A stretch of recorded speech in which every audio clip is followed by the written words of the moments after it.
La forma del corazón se aproxima a la de un cono truncado de forma irregular, con la base situada en una localización superior y dorsal y su vértice o punta en una localización inferior y anterior. La base se sitúa a la derecha y la punta a la izquierda. El eje mayor del corazón tiene pues una triple oblicuidad, hacia abajo, adelante y a la izquierda. En el corazón se distinguen externamente dos caras, la cara anterior o esternocostal y la cara posterior o diafragmática. El denominado borde agudo del corazón separa ambas caras nítidamente por su lado derecho. Sin embargo, ambas caras se continúan por el lado izquierdo formando el borde obtuso. En ambas caras se identifica claramente cerca de la base del corazón el surco auriculoventricular o surco coronario. En la cara anterior, el surco auriculoventricular se encuentra interrumpido por la salida de la arteria pulmonar y por detrás de esta la aorta. Estos grandes vasos nos ocultan las aurículas.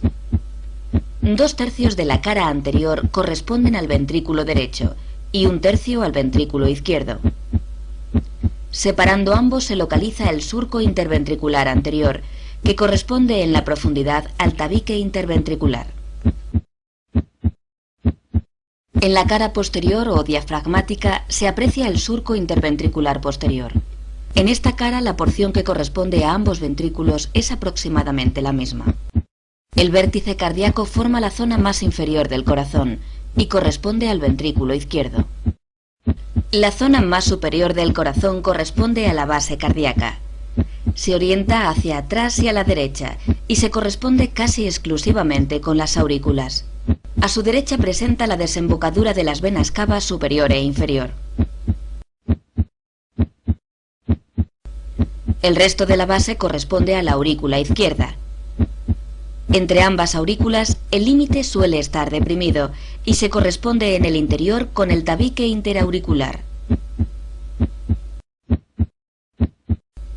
En la aurícula izquierda se aprecian 4 orificios, 2 derechos y 2 izquierdos, que son la desembocadura de las venas pulmonares. Entre ellas, la aurícula izquierda es lisa y tiene íntimas relaciones con el esófago. La cruz del corazón se refiere al área posterobasal, donde el surco coronario confluye con el surco interventricular posterior. Internamente, este punto se corresponde con la unión del tabique interauricular e interventricular.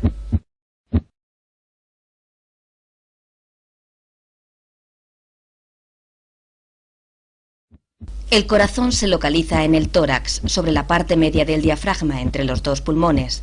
El corazón constituye parte del mediastino anterior, junto con el timo, la tráquea y los bronquios principales, izquierdo y derecho. Su base se encuentra delante de la cuarta y quinta vértebras dorsales, el esófago y la aorta torácica descendente. El impulso apical o de la punta cardíaca puede palparse en el cuarto o quinto espacio intercostal, cerca de la línea medioclavicular. 1/3 del corazón está a la derecha de la línea media y 2/3 a la izquierda. El tamaño y peso del corazón varía considerablemente dependiendo de la edad, el sexo, la altura del sujeto, la grasa epicárdica y el estado de nutrición general. Por término medio, el corazón pesa unos 325 gramos en el hombre y unos 275 gramos en la mujer. Anteriormente, el corazón se dirige hacia las estructuras óseas esternocostales, contactando con ellas en su porción más apical. En el resto se interponen parte del pulmón y las pleuras. Lateralmente está en relación con la cara mediastínica del pulmón correspondiente, donde deja su huella, más marcada en la cara medial del pulmón izquierdo. Por su parte inferior, el corazón está en estrecha relación con el diafragma a través del ventrículo derecho.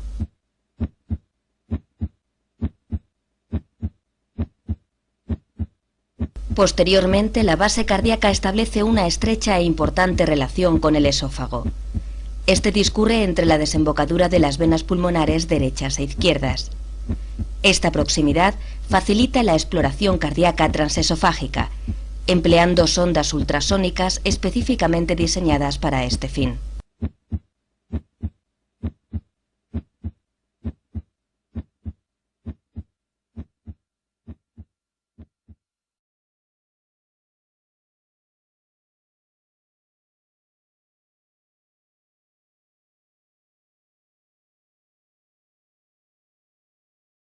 El sistema arterial epicárdico coronario está formado por las arterias coronarias derecha e izquierda y sus ramos principales. Las arterias coronarias derecha e izquierda se originan de sus respectivos orificios situados en los senos de Valsalva derecho e izquierdo.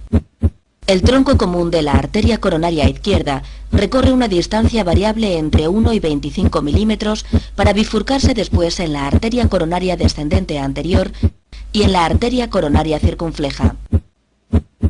La arteria descendente anterior se distribuye por el surco interventricular anterior dirigiéndose hacia la punta del corazón. En su trayecto da origen a dos grandes grupos de arterias, el sistema de las arterias perforantes septales y el sistema de las arterias diagonales. Como resultado de esta segmentación, la arteria descendente anterior será responsable de la irrigación del miocardio ventricular izquierdo anterolateral, apical, septal medio y anterior. La arteria circunfleja se distribuye por el surco auriculoventricular hacia la izquierda y hacia atrás. A lo largo de su trayecto da origen al sistema de arterias obtusas marginales y posterolaterales. Estas arterias se distribuyen perpendicularmente a la arteria circunfleja a lo largo del borde obtuso del corazón, su cara lateral y su cara posterior, hasta cerca del surco interventricular posterior. La arteria circunfleja será responsable de la irrigación de la cara lateral del ventrículo izquierdo y en mayor o menor importancia de su cara posterior, dependiendo del desarrollo de los ramos posterolaterales derechos y del origen de la arteria descendente posterior. La arteria coronaria derecha discurre por el surco interventricular en dirección posterior y hacia la derecha, originando a pocos centímetros de su trayecto la arteria del cono que irriga la porción más distal del infundíbulo ventricular derecho y la salida de la arteria pulmonar. Aproximadamente en el inicio del tercio medio del trayecto de la arteria coronaria derecha se origina la arteria marginal aguda, que distribuyéndose por el margen agudo del corazón es responsable de la irrigación del ventrículo derecho. Al alcanzar la cruz cardíaca, la arteria coronaria derecha se suele ramificar en la arteria descendente posterior y en los ramos posterolaterales derechos, estos últimos en número variable y de mayor o menor desarrollo. La arteria descendente posterior se distribuye por el surco interventricular posterior en dirección craneocaudal buscando la punta del corazón y originando el sistema de las arterias descendentes posteriores, responsables de la irrigación del tercio más posterior del tabique interventricular. La arteria coronaria derecha es responsable de la irrigación del miocardio ventricular derecho, miocardio ventricular izquierdo posterior y septal posterior. A través de la arteria del nodo sinusal y de la arteria del nodo auriculoventricular, la arteria coronaria derecha irriga elementos fundamentales del origen y conducción del impulso eléctrico. En un 50% de los casos, la arteria del nodo sinusal se origina de la arteria circunfleja. Se reconocen en el corazón tres grandes sistemas de drenaje venoso: el seno coronario y sus venas tributarias, las venas ventriculares anteriores derechas y las venas de Tevesio. El seno coronario se localiza en el surco auriculointerventricular posterior, cerca de la cruz del corazón. En él fluye la sangre venosa procedente de la gran vena cardíaca, de la vena cardíaca media, de la pequeña vena cardíaca, de las venas posteriores del ventrículo izquierdo y de la vena oblicua auricular izquierda o vena de Marshall. El seno coronario recoge predominantemente la sangre procedente del ventrículo izquierdo, drenándola en la aurícula derecha cerca de la desembocadura de la vena cava inferior. La vena interventricular anterior discurre por el surco interventricular anterior, ascendiendo paralela al trayecto de la arteria coronaria descendente anterior. Al alcanzar el surco auriculoventricular, tuerce a la izquierda y se dirige posteriormente por el surco, recibiendo en este punto el nombre de gran vena cardíaca. Existen de 2 a 4 venas anteriores cardíacas que drenan el miocardio ventricular derecho anterior.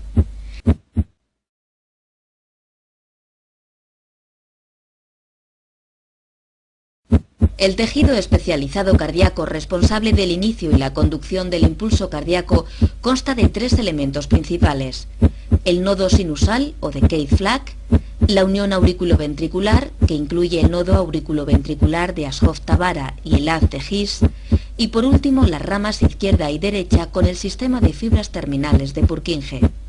El nodo sinusal es una masa ovalada de 1 a 2 centímetros de largo y medio centímetro de ancho. Se localiza a nivel subepicárdico en la unión de la vena cava superior y la aurícula derecha.